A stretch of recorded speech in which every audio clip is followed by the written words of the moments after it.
Like in the DMV, people say like we got this crab bowl, right? Where we all trying to pull each other down. My thing is I want it to be the opposite. Right. It's so many kids, so many people in this area.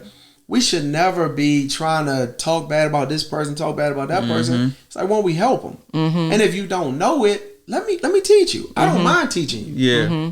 Because it gets to the point where if we got to wait, we shouldn't have a waiting list. If there's 100 different trainers out here, unless all you guys are booked up, then I should be saying, hey, you should go to him or go to him or go to her. And they're going to get you right and not have a problem. My whole thing, the reason why I started this was to help kids get into school. So if these trainers going to help these kids get into school, hey, go. Yeah. Kalan, tell me what it means when someone says they want multiple streams of income. Tell the people.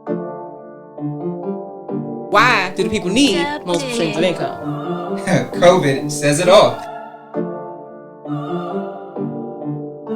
What's the difference between having an LLC for your business and being trademarked? For me, I'm trying to get multiple streams of income because I'm trying to retire early. 62, can't do it.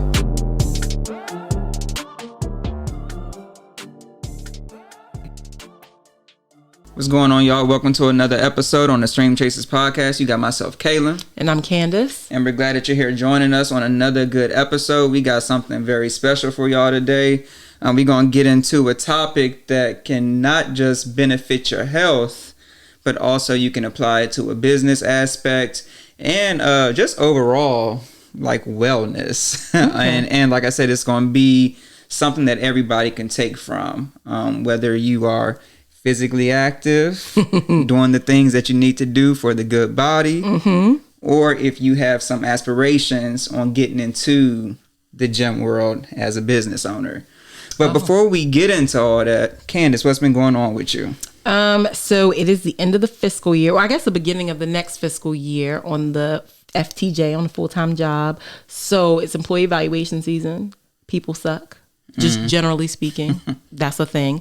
Managers get paid a lot of money because people suck.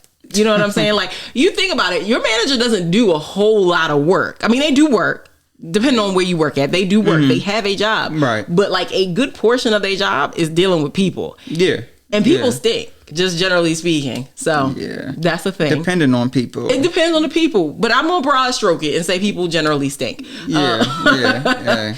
So dealing with that employee evaluation season, and then y'all know I work for the federal government, so the vaccine mandate is a thing that's happening. You know, it's like, so that's part of like the people suck thing, is like dealing with all the like the emotional drama around that and how people feel. So what they're coming to you with their thoughts on because it? it's so you know, it's a good point. So the federal government said by November 22nd, everybody got to be fully vaccinated. I work for the Department of the Air Force. They had not had implementation guidance on how to make it happen. That just rolled out last week. So the whole week has been just like, it's been a lot. It's been a lot because, you know, now the exemptions are out there. So how you file for those people who don't qualify for the exemptions but don't want to have it. Now people want full-time telework. It's a lot.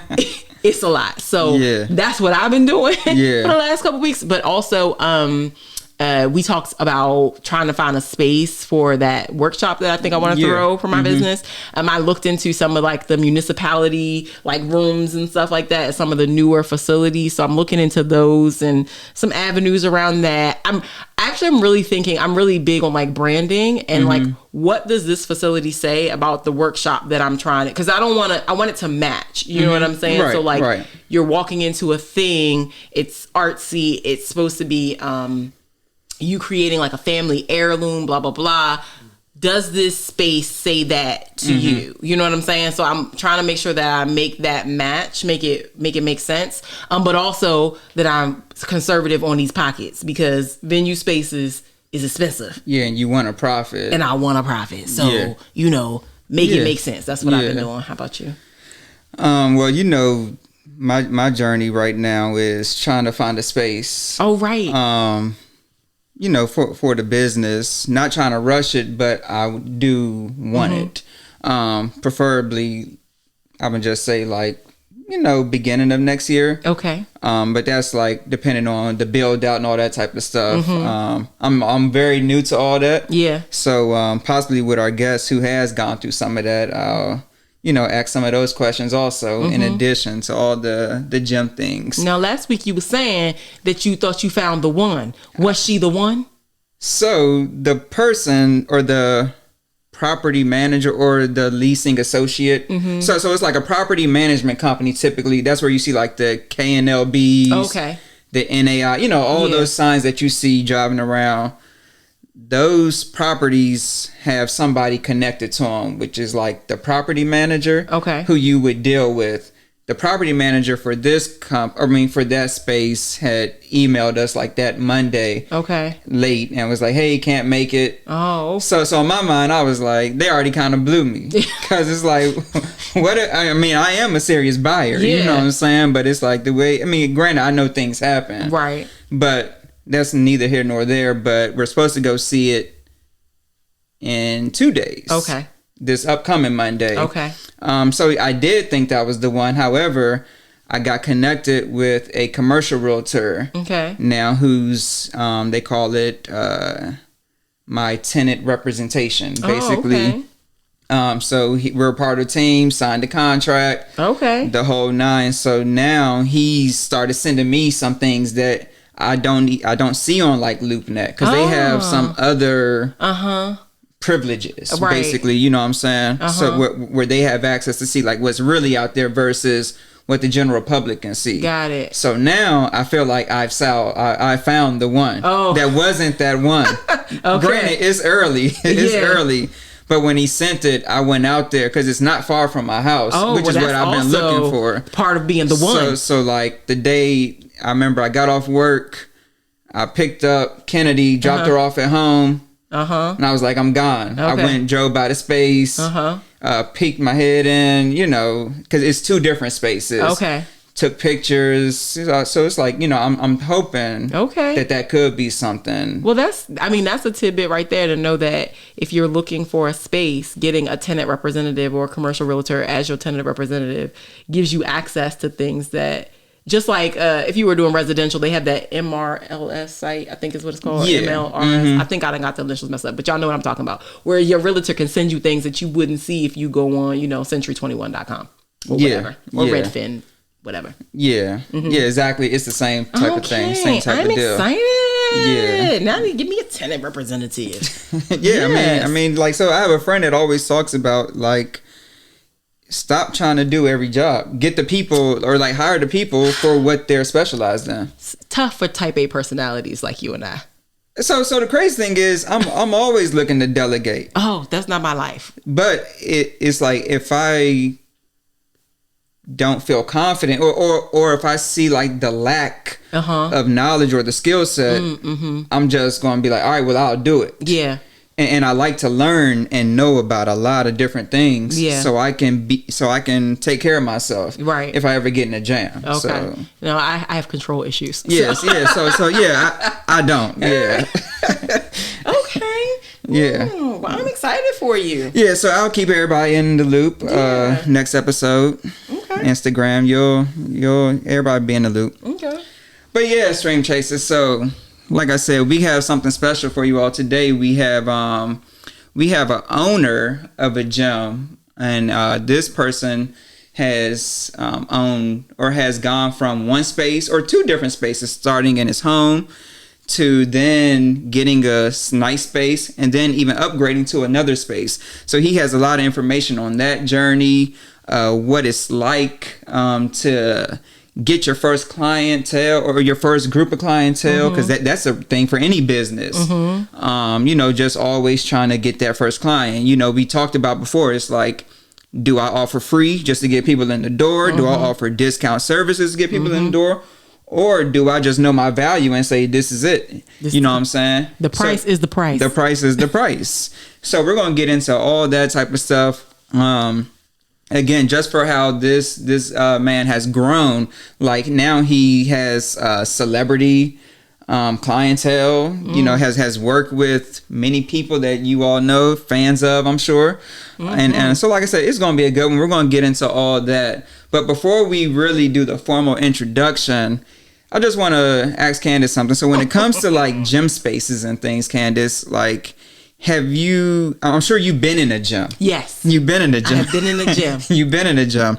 Have you ever like thought about it from the business aspect of like what actually goes into the gym, like the work or the amount of money? Because like we see all the different equipment. Yes. Sometimes they have nice flooring, you know, the whole nine. Have you ever like thought about that in a business aspect? You know what's funny about that? So I've been a part of like a couple different gyms. So, you know, like the chain gym. So like the Planet Fitnesses, right? And the LA Fitnesses. There's a gym from where I'm from called World Fitness, I think, and I think it's just a single owner, but it had been a gym a couple different times and under different names, so I'd seen like little changes and stuff, and you notice little upgrades and things like that. But because these gyms were always so big, I never thought about it from the business side. The first time I ever thought about like fitness, if you will, from the business aspect was when I was working at DC Public Schools. One of the guys who was on a team adjacent to mine, he and his wife were doing like boot camps, right?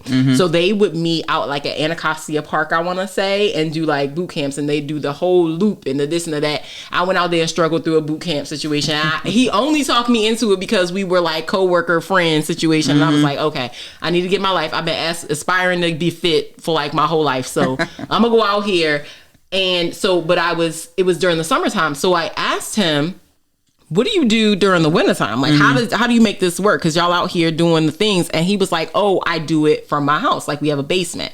So, you know, he hit me up on Instagram so I could follow his profile or whatever. And I saw them working out and stuff. But like, look, for me with a gym, and I think with anybody who's getting a commercial space, location is a big deal, right? So where I was living at the time, getting to Anacostia Park, not a problem. Where he lived from me made it so that the wintertime wasn't something that I was willing to commit to. It was too far. I wasn't that committed to my health goals to go and do the things, you know. So I started thinking about it from a business aspect then.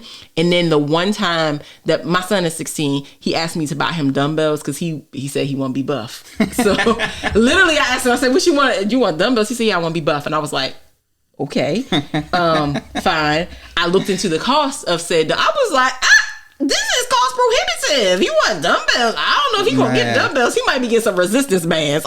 He gonna have to get buff another way. I don't know. But so that's the only time I've like had my mind around like, you know, the cost of like gym stuff. No, I'm with you all the way. So like, I'm always amazed at all gym owners. Okay. At the equipment they have. Yeah. Because like, it's expensive. Dumbbells just alone. Because like, I only have one set of 20 pounds and I can't do much with the 20 pounds. Exactly. And I be wanting to upgrade to like, you know, some 35s, 40s so I can do my little bicep curls in the house. But it's like, it's $50 for one. Yeah. Not even a pair. I wonder how much those clicky ones are. Are those expensive too? Those be like 100 to 200, sometimes 300. But that's then the weight, I mean, I don't know. Okay. Like, I'm not into the technical aspects of like how good those are, but I just look at like the traditional dumbbells and it's like I do want a rack. Yeah, and it's like set. Yeah, and it's just like it's just me. And then I think about when you go into a gym, whether it's a big chain or a little one, like a local gym owner, like they have 10 sets of 10 pounds. Exactly. 10 sets of 15. It's like, oh, y'all got money. Yeah. Or however you get it. You know what I'm saying? So yeah, from that aspect, I'm always amazed. It is. And that's not even including like any bikes or any of the, because like Anthony. The real machines, right? Because Anthony bought me a Peloton for Christmas. That joint was expensive. Oh, yeah. It's collecting dust currently, but that's neither here nor there. It's expensive. You know what I'm saying? So think about 10 stationary bikes or whatever the lat pull down. Yeah, I know one exercise, the lat pull down situation. You know, how much those cost. That's a lot of money. Yeah. And I can only imagine, I mean, obviously, I'm at least I think they're not paying cash out their pocket right away. So there's a whole nother aspect to like business credit and leasing and all the things that I can't even begin to imagine for my little broom business. Okay. Well, yeah, all right. But like that's Candace spill on the athletic. Yeah. I mean, the athletic working out, the gym business and everything. I'm gonna be fit. But like I said, we got a guest where we about to dive into all that. Again, this guy has seen it all, and he's been in business for several years. And like I said, he's seen the good, the bad. Has traveled to other states, have done his own research, just looking at what's out there, bettering himself. He's gone through different spaces. Our guest also is a fellow podcaster. He'll get into some of that also, I'm sure. But I'm going to let him tell his story. So without further ado, I'd like to welcome Martin. He's going by Martin today, the corporate formal thing. But Martin Gibson, let's welcome him to the Stream Chasers. How y'all doing? What's going on? So before we really get going into the whole business aspect, just let the listeners know a little bit about your background, like where you come from and like what actually sparked you to want to start a business. Okay, so okay. It's gonna be a little minute. So I pretty much wore a lot of different hats, right? Mm-hmm. But now, and I'm gonna say this before I get started. Everything I say, think about it with an open mind, right? Okay. Because I think the what separates me from a lot of people is how I think, and then how I'm able to make it make sense to no matter where you come from in life, right? Mm-hmm. So Candace, you were talking about managing. The hardest part is managing people, how people think. Mm-hmm. So just imagine people coming into your gym. They had a terrible day. Mm-hmm. Broke up with their boyfriend, broke up with their girlfriend. Mm-hmm. Going through a divorce. Whatever. You still have to help them reach that goal. Yeah. So you still managing them, right? And it doesn't stop at the gym. It doesn't it doesn't begin at the gym. Sometimes they're calling you before they even get to the gym. Mm-hmm. They need to vent. Mm-hmm. Then you're going through the workout. Mm-hmm. Then after the workout, they want to talk, but maybe you got another client. Yeah. So their thing is, hey, call me once you get off, and it's like, your time is done with me. But now you become not just a trainer, you become the mentor, you become the big brother, you become the uncle, the father figure. You become all these different figures, right? All right. So now keep that in mind. So now I'm about to get started on. All right. So I am one of 6 boys. Oh, wow. Right? One of 6 boys. My dad had my oldest brother, Damon, with another woman. And then he met my mom. And then him and my mom had 5 boys straight. Right? He's a boy dad. Period. So, and my dad, unfortunately, was killed at the age when I was 3 years old. So my mom found ways to just raise us, right? Now you got to keep all this in mind because you're going to understand where my mindset comes from, right? So it was times where, we struggled. No matter how you look at it, we definitely struggled, but it was fun times. We was around each other, we linked on each other. I became. I'm I'm gonna say I'm close with all my brothers, but my 2 younger brothers, I pretty much had to walk them to school, had to make sure they ate, made sure nobody messed with them, or if they did, if anybody older messed with them, it was just, you kind of helping raise your younger brothers. So you kind of grow up a little faster than what probably the normal kid would do, right? But I benefited so much from that. Watching my mother work, watching my mother find ways to make things work, right? So whether it was a holiday, whether it was a birthday, and the birthdays, she always she either made a cake or she went and got a cake. So that was the thing. Even to this day, if it's somebody's birthday, there's a birthday cake at my mother's house. And she got some ice cream. Whether you want that ice cream or not, you're gonna come over there. We all gonna sing to you. And you get a piece of cake or you get some ice cream or whatever it may be. So I'm glad that we still had that tradition. And now now she has grandkids, so now they get all excited. I have times it's not their birthday, but they applaud. But just being a part of that, right? So then grew up, graduated. then it was time for me to go to college, right? And through all my years, I was a part of the majority. And when I say majority, I'm black. So majority of the schools I went to, it was majority black students. Right. Now it's time for me to go to college, and I decided to go to Villanova University on a football scholarship, right? So I go there, and I started realizing I started feeling like I didn't belong, right? You know, you starting to see all these expensive cars, you're starting to see, you know, clothing, or hey, you know, they want to go out to eat, and it's like they want to go to these expensive places, where you're more on the McDonald's dollar menu, and sometimes you really hungry, but it's like, nah, you know, I'm gonna just go ahead and get this. All I want is these 2 sandwiches. But you could really, you can go in. Demolish. So I mean, that's kind of how it was. So then I graduated. Once I graduated with a major in communications and a minor in sociology. Right. Sociology is the study of behavior. Right. People, like so. And then communications is just being able to speak, being able to like get your point across and breaking things down. So now in my mind, it was never, hey, I'm about to be this trainer. That was never it. What I always thought was, hey, you know, maybe I might get a chance to play professional ball. And what I was going to do anyway was give back to the community. And that was something I was always going to be big on. My grandmother, who spent pretty much her whole life, we grew up in Washington View, right there in Southeast DC. Right? Okay. There's a playground now that's in Washington View, and it's dedicated to my grandmother. Like, there's a sign up and everything. Nice. Eat a packet, right? I'm going to get to that too. So, we would do like neighborhood watch. So we had to wear like these bright orange hats. The most embarrassing thing ever is that you got to wear the orange hat. So when you go to school the next day, everybody's saying, "Mom, I saw you with the, like you with the group that be snitching." Like, nah, that's my grandmother now. I seen you, like, you was in the front. Right, leading it. Grandma want me in the front. You know what I mean? So it's like, all right, cool.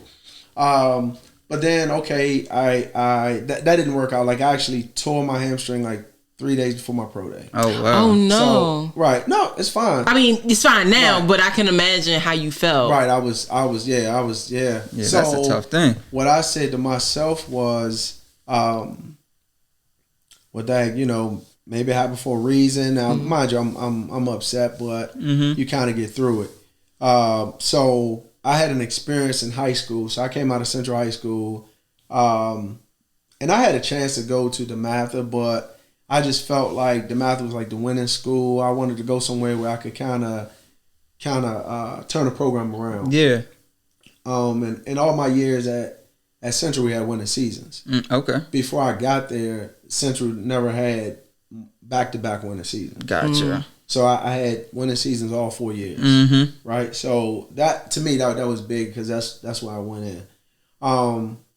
But during that time, I got invited to it was like the top 150 players on the East Coast. We got invited to Penn State, which is now considered like the opening. It's like a Nike invitation, right? So I got invited there, and they brought out these speed ladders, right?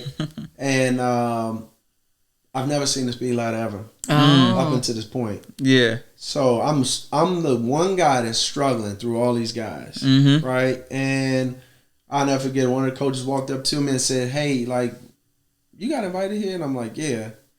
But he's saying that because he's looking at how you're struggling. I look on the ladder. So I kind of laughed it off. Like, being from Central, you already walk around with a chip on your shoulder. You know, you don't have the best equipment. You know, like you making do. So I kind of laughed it off and just said, "Wait till we do football. Wait till we actually the do real football stuff. I'll show you." So when we did our one-on-ones afterwards, he walked up to me and said, like, "Okay, yeah, you're pretty good, but you might want to start working on some of these drills, because some coach, like, if you go to camps, coaches might stop watching you after they see you doing some of these drills." Now it's hey, pros didn't work out, and I remember that feeling, like that never left me. It never left me. So So now I'm done. It didn't work. So everybody said, hey, want you to stay in shape and go back and do another camp or something like that. And I just didn't want to be one of those guys who just kept like not working, but you just working out and you just kind of living up under your mom. And it's like, hopefully I get the opportunity, whatever it be. That was never me. So how you guys are alpha dogs, that's me. Like if it didn't work, all right, now let me go do something else. But I gotta make this work. Right. And I'm looking at it like, man, I graduated from Villanova, get the degree, because the degree is gonna get you this job, get you that. So you start applying. That is probably one of the biggest lies I've ever heard. Like because I'm sitting there and I'm applying for jobs, I'm not getting it. So I'm saying, hey, I got this Villanova degree. Are they not seeing that I have a Villanova degree? So when I started doing interviews, I started throwing out Villanova. Like, I learned this at Villanova. I didn't learn it from Villanova, but I'm just right. Like, do you hear I'm from Villanova? I want you to know, like, hey, I went to Villanova. So then everybody kept saying, well, you probably get a job back up PA. So I got a job at PA and I lived up there, but PA wasn't me. It was it was a place I went to school at, but it wasn't like where I lived. I couldn't really relate to the kids, the area, and things like that. So I found myself coming home every weekend. So then I don't know. Like I came home, made a decision, came home. I found a job. I was working for the DC government, and I just remember I kept working out. Like I would go to the field, I'd be working out by myself. And I'm just like, man, you know what? I might as well just help somebody else who maybe be in my position, who like, it's 5 of us in a household. My mom didn't have the money to pay for training or anything like that. So I'm like, hey, let me go help somebody.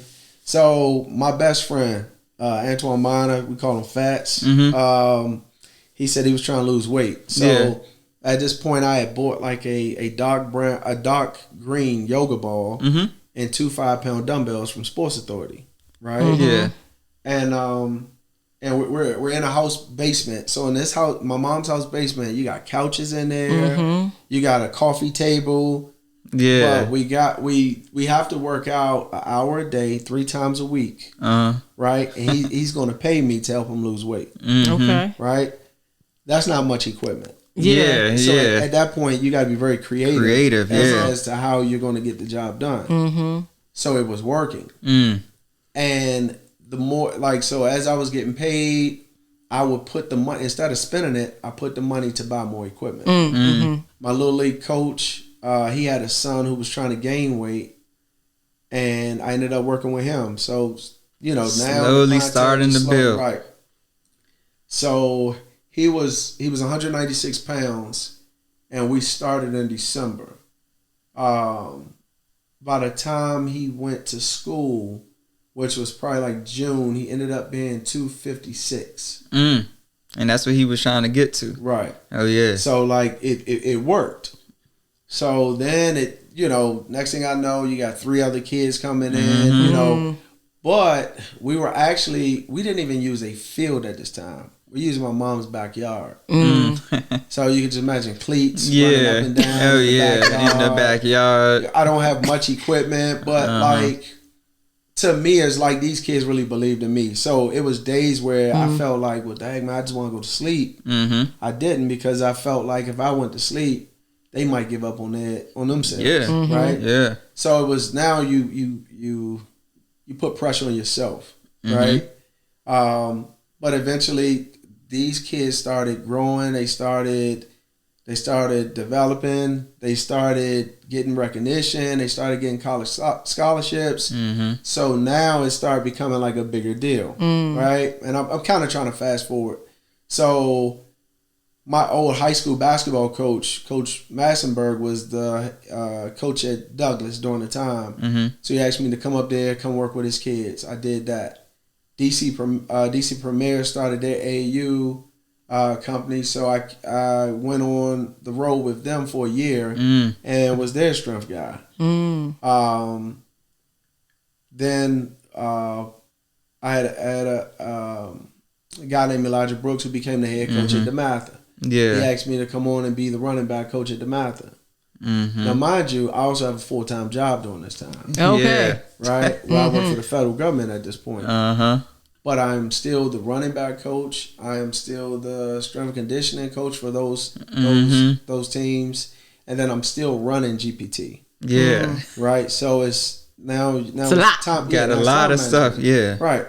But it was fun, like, because once again you're in the lives of these kids, right? So you have these conversations with these kids, you know, with their parents. You're building these relationships.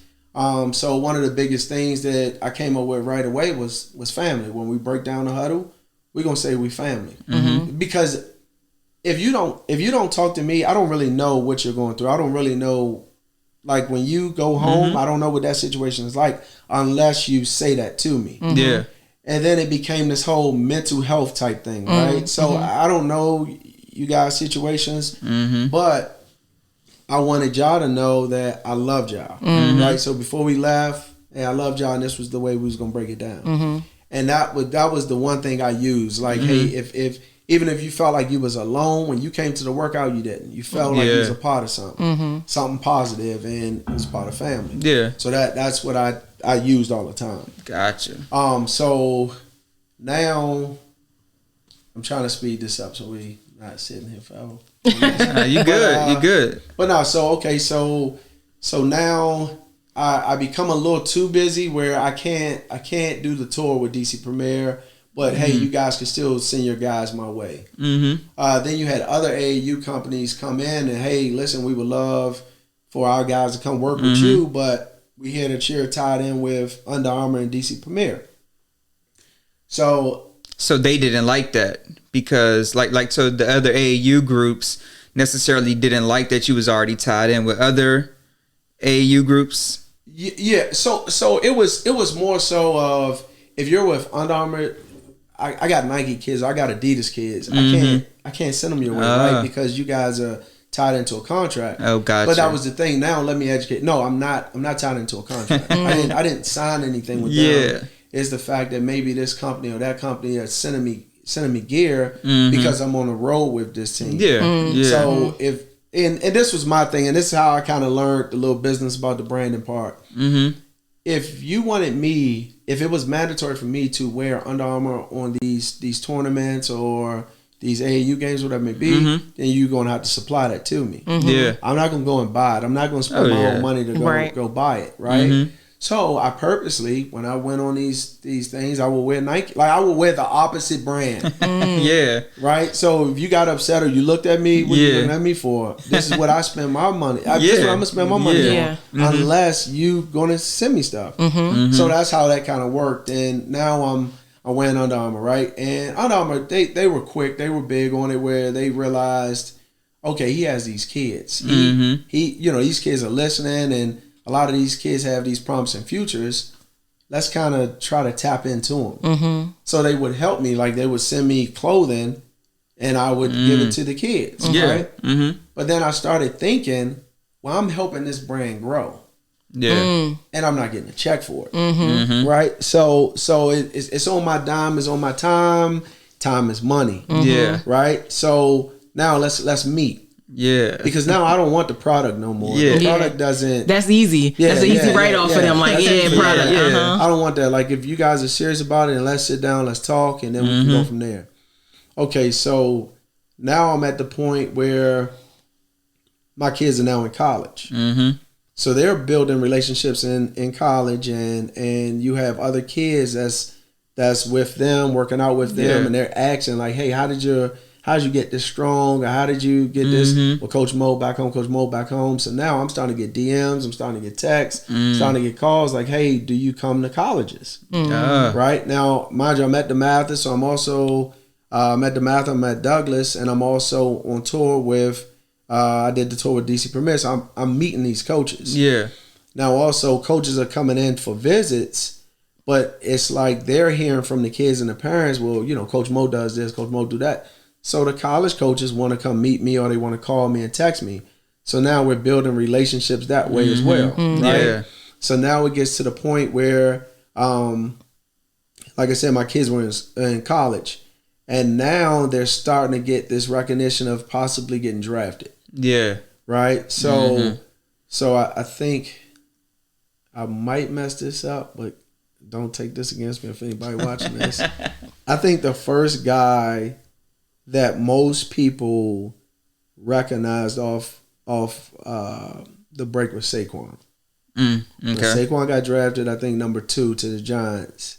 Everybody was, I think even in college, everybody kind of, recognized Saquon and stuff like that. Yeah. And then it was like after Saquon, it was, Marcus Allen, it was this guy, it was that guy. Yeah. Then you end up getting Chase. So, 2 years ago, it was a big year for me, even though we were in a pandemic where you had Chase go number 2 in the NFL draft, and you had Jalen Smith, who everybody calls Sticks, out of Maryland, go number 10 to Phoenix in the NBA draft. Yeah. So you're talking about two different sports, but they both go high in the draft. Yeah. And so during that time of living out Cali, because I'm training Chase, and he had so much attention drawn to him about like how is he going to look, how is he going to perform, like it was pressure that came with it. But also too, I got to spend a lot of time with a guy named Rich Paul, who's probably the biggest NBA agent. That's LeBron people's, right? Guy, right. Yeah. So I had the pleasure of spending like a couple months with him and building that relationship with him, and I got to train him a couple times. Nice. So building that relationship with him and seeing how he thinks, how he moves, and understanding how him, LeBron, like they have a group of guys that they all grew up with, but they all do things separately. Yeah. But they all come together to accomplish that one goal. And no matter what the goal is hey, you already know your job, you already know yours, I already know mine, he knows his. Got your role. But now we're just going over here to do the same job. Yeah. Right? So whether it's with TV, whether it's with whatever, like we're going to do it. So I thought that was probably the best thing for me as far as a business mindset, like understanding that. And then watching Jalen grow. Like, so in the draft, he was projected to go early second round. And then over time, as people started coming in to watch his body and watch how he developed and get stronger and things like that, you started seeing how his name just started going up the draft board, right? And then draft night, I kind of posted it where he shed some tears, of excitement, and he got picked 10th. So to see those things and see where those guys started, and see how it's going that way. What is it? How it started, how it's going. Yeah, exactly. Like, it was that makes it work. That makes it all worth it. That makes all the sacrifices all the time. So I'm gonna start where I said with my mom, right? Sitting there talking to her because remember I was renting out her basement, right? Yeah. And then eventually I moved out. But the promise I made her was when I moved out, I'll renovate the basement.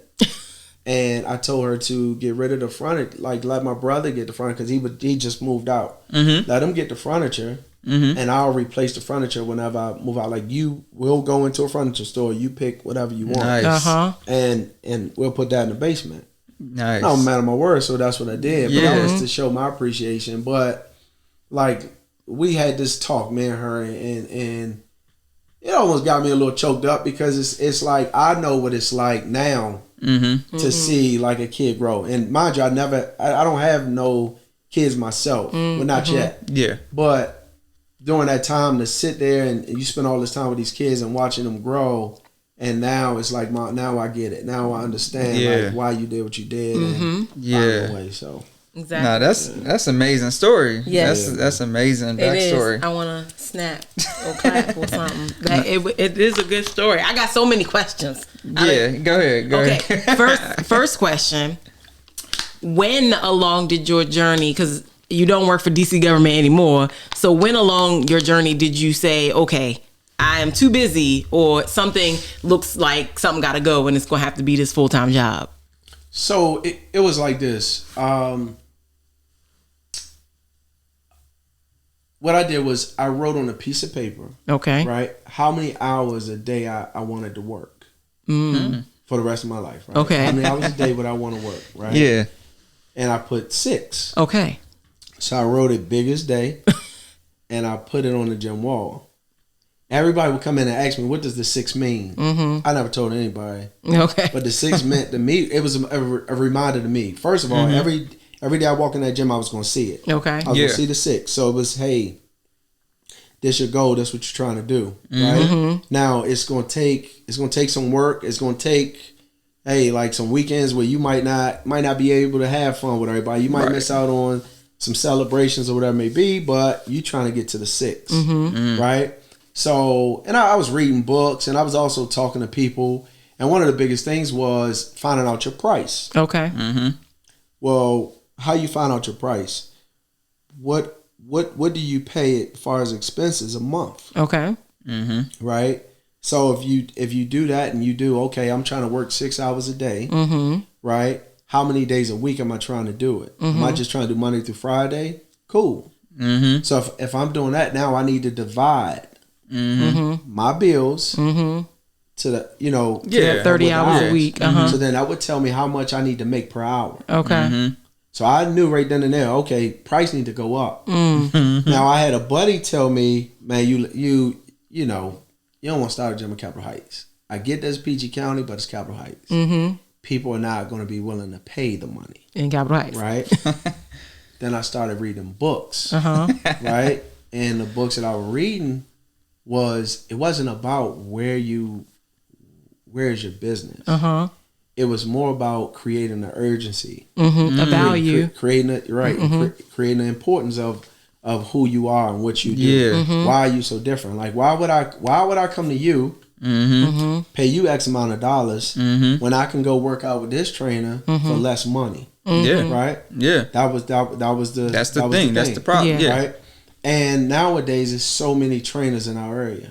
So many. Right? Yeah. Right? And we're going to get into that too. Right. There's so many trainers in our area. So it's like, how do you separate yourself from the crew? Thing is, even to this day, people sometimes they name a trainer. I'm like, I don't even know what that is, and people say, you really don't know. Can you keep up nowadays? And I'm like, I really don't. I focus on my gym. I focus on the guys that's in my gym. In your lane. In my lane. That's what I focus on. So my thing is, when you walk through my door, when you work out with us, it is a family atmosphere. When I say family, like, we're gonna make you feel comfortable, right? Like, now, you come in there, you wearing something wild, we gonna let you know it's wild. Like, I wouldn't be wearing that. Like, why are you, like, why you thought that was cool when you like, I mean, that might be our little roast. Even with trainers, like, if they wear, like, if I had an intern and they want to come in with some Mickey Mouse socks on or some, something in the school, is like, bro, what is that? Like, so, but then it becomes, people want to be comfortable. Right? So I'll ask you guys this. What would you say is one of the biggest things that bring people together? Like, when you, okay, so hold on, before you answer that. All right. In any relationship, what brings y'all closer together? Commonalities. There's a connection. Yeah. Sometimes, we have like minds. Okay, like minds. That starts you guys. Yeah. That starts you guys together. What makes that stronger? Trust. Where does the trust, where does communication come from? Usually something happens. Experiences, right? What experiences, though? Sometimes it's trauma, but you know what I mean? Bad experiences. Adversity, right. Adversity usually bring you together. Yeah. Yes. Now, when most people work out, most people heartbeat is like this before the workout starts. Okay. Because they don't know what they about to expect. Right? Yeah. That's me. But then as you go through it, right, and you start overcoming, you start, like, okay, dang, I just got done the first circuit. That heartbeat ain't going so fast no more, right? And now my confidence was shot before I first started. Now my confidence is starting to grow. We see the same thing with kids. Kids that come in with these big shirts, right? Big shirts. You know, they always want to wear sweatpants. Oh yeah. As they start developing muscles, you start saying, okay, now the shirt's shirt sleeveless. Now your shirt Then time. they got the short shorts. They got the now short it's tank top. Now it's shorts. shorts. Yeah, You right. got on spandex. They got to show the, Yeah. you know, so you started Yeah. seeing how the confidence, Uh-huh. and that's what brings people together. Yeah. Right? Okay. Now, the one word that everybody in this world can ever relate to is family. So, Yeah. so all I did was focus on the movement. Okay. I focus on the movement of family. Okay. Gotcha. Like so whether you the little kid that just started, whether you the pro athlete, you probably follow and you know everybody's in my gym. So when those pros come back, I know you was the kid that was on the video that failed. Yeah. And now yeah. you as a little kid is sitting there saying, "Oh my gosh, that was so and so." Yeah. That's cool. Right. But now it's like, oh, I work out at, you know, yeah, we work out together. We work out Yeah, the we same got the gym. same trainer. Yeah. Right. Yeah. Then your verbiage start changing. First is I work out at his gym. Then it's like, no, we work out at the same gym. Mm-hmm. You know what I mean? Yeah. Like, Yeah. That's big bro. Yeah. And then you start hearing them start talking different. And it doesn't have to be a pro. It could be an older person. Yeah. Where it's like, hey, little bro, like, nah, that's you know, Coach Mo gonna be mad. You don't put that weight back over here or put it right, boom, boom. Now they kind of doing their own thing. Like now you're helping him. I don't have to be around. Right. Right. Same thing with my mom. So you taught you raised me right, and now it's, hey, I need you to do this with your two little brothers. Yeah. You Same get what I'm thing. saying? Like you don't have to be around us a lot. Yeah. Right. So like when I sit back and I think about a lot of things, I think about my childhood. I think about how it was. Right. So when things got tough, when things do get tough, my mother ain't never quit. Quit was never in her vocabulary. So it's Couldn't no quit. way I could go Yeah. and tell her this. So, but yeah, I would. Hopefully that answers your question. Yes, it did. I don't have a price currently. I need to come up with a price. A price? What you mean? Well, because we asked him when did he leave the full-time job? Yeah. And he said, you know, his 6 hours a day is what he wanted to work, and then he worked the price backwards. Like, what's your price? Gotcha, yeah, yeah. I don't have hold one. on. No. All right, so check this out. Okay. I still haven't left the full time. Wait. How do you manage that? So now that's great that you said that. Remember, the first thing I said was create the urgency. Yeah. Create the importance of it. Right. If something is important, for instance, you have a barber, right? Yeah. If your barber can't be there that day, what are you gonna do? You going to somebody else?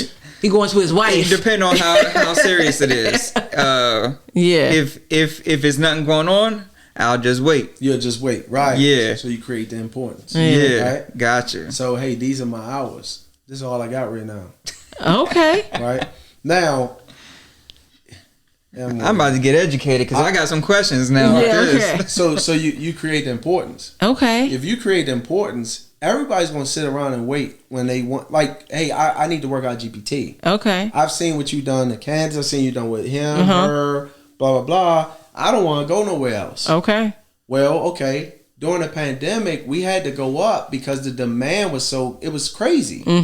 Like, I mean, we got a waiting list. Yeah, Yeah. I can imagine. So now with you having a waiting list, hey guys, I'm sorry, but we went up $10, we went up $15. Then cleaning products Yeah. went up. Yeah.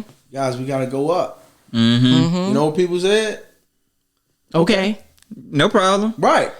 Because they trying to be locked in. So you create urgency, you create importance. So now, hey, do you want to be locked in for the one day? Because if I bring you in for the one day, I can't promise you next week you're gonna get the same day. Because it's other people that's waiting to get into yeah, it. Right. Yeah, you Now, might be know back on that what? wait list. I'm willing to be down for 3 months straight. Put me down for the year. And then so then you start getting stuff like that where it's like, hey, like, Yeah. I'll do the contract for this because I don't want nobody to take my time. Yeah. Blah blah blah. Like so you get that. Then you get it where okay, hey, I'm willing to be in a group because I see how you guys run it. Like it's not like where I'm standing around or anything like that. Like, Yeah.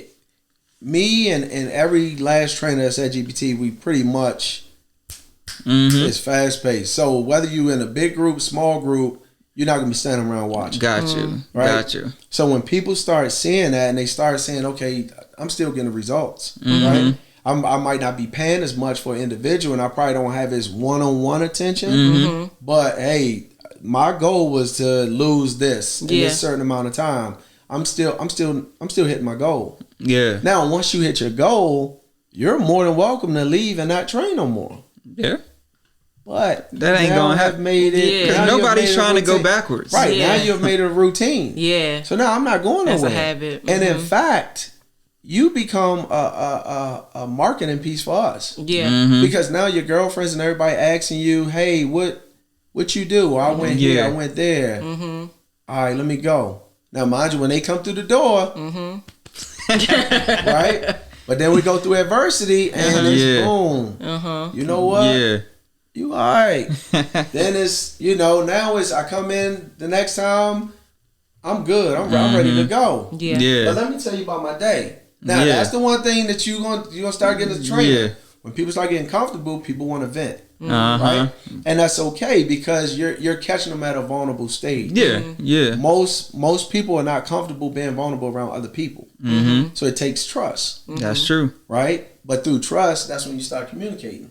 Yeah. You see how all this kind of all of it connect. Oh yeah. So then you become so you're actually managing them. Right? So like say the boy that wants to fight his coach.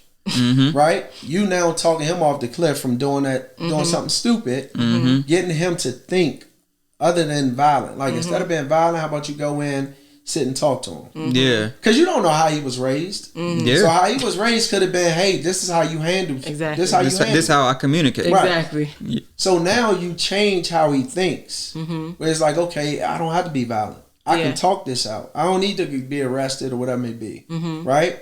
Okay, cool.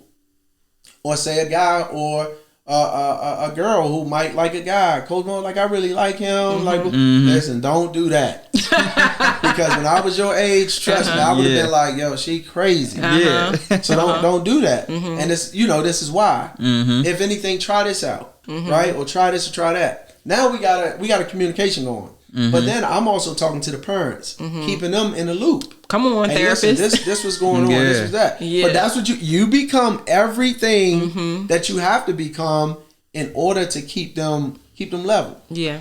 But that's also, to me, as he's talking all this, that's a true competitive advantage for him. Oh yeah. Because it's some trainers, and I've been to some gyms, and I've shared this with Mickey, like they got thousands of followers, the whole nine, and you see people with results. That's great. However, something that I didn't like or that I felt was missing is exactly what Mo is talking about. Because I said, like, once your time is over, they like, all right, move, get out the door, because I'm ready for the next one. But it's like, you don't even know me for real. You know what I'm saying? And like, to me, granted, like the workouts might have been good, but now it's like, I don't want to give you no more another 300, you know what I'm saying? Because like you don't really know me, it's no connection there. It felt cold. And that's something that Mo is tapping into, like not just you but your staff, it sounds like. But I'm gonna use that to motivate you, right? So the girl who wants to get Mike's attention, right? But I want to wear this dress, but this gonna be showing, that's gonna be showing, blah blah blah, right? So you come in my gym and you don't want to run, or you don't want to do this, like that's gonna be tiring. Okay, when you gonna put that dress on? When you gonna put that dress on? Because before you know it, Mike might gonna be somewhere else with somebody else who got that dress on. Yeah. Then it's but let me get up. Right. So now you by understanding them and knowing them, you know what buttons to push. You know what's gonna get them going, right? So like that's another advantage to it too. I would say so. I think it's funny because I think about I'm a serial. I don't want to call it dieter because I don't diet, but like I'm a serial wellness trier. I try lots of different things, right? Like I've done lots of different things, And the one time that I feel like I was motivated to do the most was with a trainer from way a long time ago when I was back. I'm from St. Mary's County. So when I was in St. Mary's County, a lady that I was training with, but she got to know me. Like she knew me. Like she knew when I was coming to the gym after a bad day of work. She knew when I was on my lady cycle and how I wasn't trying to do nothing because I'm on my cycle. I just want to lay here. She knew like all of those things. And so she knew how to press me, and so I got the best results with her, and I stayed with her until I left the county. When I left, it was just too far. But yes, and so when I think about it, it's like as I think about my gym experiences, right, that is one that I can call as one of the best experiences. So I get it. I get why the people have waiting lists. Now I know. Yeah. So I'll get kids. I have a kid now that travels to me 2 hours one way. Wow. Dang. That's commitment. Yeah. And would come to the gym 3 times a week. Do he drive? His mama driving him? Mom and dad drive. Oh my goodness. Creating the urgency. Yeah. That's the key. And that is the key. Good Lord. Focusing on the urgency. I think if Xavier asked me to drive him 2 hours to the gym, I'd be like, but you know what? If the urgency is there, and if because he's my child, if he really needed this, or really, I saw the commitment from him, I probably would be willing to do it. But he would have to show me that this is something that he really needed. You know what I mean? And not just some passing thing that he's on for today. Yeah. So jumping back into GPT. So like you mentioned how you have different levels, or like monthly memberships, or you have like drop-ins, or like a drop-in rate when your name does come up on the wait list and we have a Tuesday available or whatever. So like what different pricing options do you offer for like GPT? So like a walk-in, a drop-in, of course, it's gonna be more. Okay. So my thing is, hey, let's try to lock you into a monthly price. Okay. So I'm big on like I say, family, right? But this not a family where we gonna be family on that one day. You get what I'm saying? Yeah. Like, I don't really want you to come in for that one day, get that experience, and now we don't see you for another 2 months, and then you come back in. Because the one thing you might say out here in these streets, I worked out with Mo. And people might look at you like, you worked out with Mo? Like, well, I thought everybody that work out with him look like this. Yeah. Because marketing does work the other way. But you only came in one, like you didn't tell the whole story of, hey, I worked out with him one time and now I haven't seen him in 2 years. Right? Like, so that's not, I want to bring you in where you're going to be committed. Okay. Because like, also too, when you come in, I'm still giving you my time. Right? So I want it where you're like where you're committed and you locked in, just like I am. So everybody that's in that group, I'm pushing you guys. I'm sweating. I might be jogging with you. I might be running with you. I might be yelling. Whether you're an older group or not. Like, hey, we trying to get to the goal. That's the whole purpose. Getting to the goal. So if you're dropping, we're gonna charge you a little bit more. But then usually I try to get people into like a monthly pricing. Gotcha. Right? And then say we get to the middle of the month, or we get to that third week of the month, hey, you might want to re-up. You might want to like re-up ASAP. Yeah. Because if not, I gotta lock them in. Got it. So I like that tactic. So the big thing, because the big thing about training, especially, so I have people that work that work at the gym and they work full time. So this is what they do. If they don't train anybody, they don't get paid. So it's not a. So I try to take time in educating people on it's nothing personal. If you sit there and your money not right, or you're sitting there saying, hey, you still got to think about it, or you still waiting to see if you want to do it for another 2 months, that's cool. This lady right here that's ready to lock in for a year, we're gonna lock her into your spot, and then you just get back to us whenever. Like, it's no hard feelings, but he has to feed his family. I gotta feed mine. Everybody else gotta feed theirs. It's business. It's business, and that's all it is. Now, say to have that conversation of maybe they falling on hard times. Then you need to have that conversation. I can't read your mind. I can't, you know what I mean? But at the end of the day, we consider ourselves family. So if you holding back secrets, you can't blame us for that. Yeah. That's something that wasn't said, anything like that. Now, one of the best things about it, right, is, so I started this with some kids that were like 5. Now, that group of kids are now sophomores in high school. So over time, I mean, kids have joined, but they were older, so they end up going to college, graduating, becoming pros. But that first group started at so now they're sophomores. Yeah. So I'm kind of keeping track. Yeah, just how long I've been doing this. Yeah. Right? So over time, building these relationships with these parents, with these kids, right? So say these kids graduate. You have those kids still coming back, still following the company, still, hey, I just want to drop in, man. I want to meet the youth kids. I just want to meet them, dap them up, tell them my story. And I usually tell them, hey, say a little bit. And they usually real short with the kids, but they love to watch them. And they just like, was I kind of like this? Or was I, you kind of tell them that. But it's so cool to see if a kid needs a summer job. And now all I have to do is put it in a story or send a couple DMs, and it's, hey, he could do an intern, or we're gonna hire this summer. We'll bring him in, right? Yeah. That's the coolest thing about it. Another thing is, like, you have parents who now their son has gotten a scholarship. So I know we was paying GPT X amount of dollars a month, but we're good now.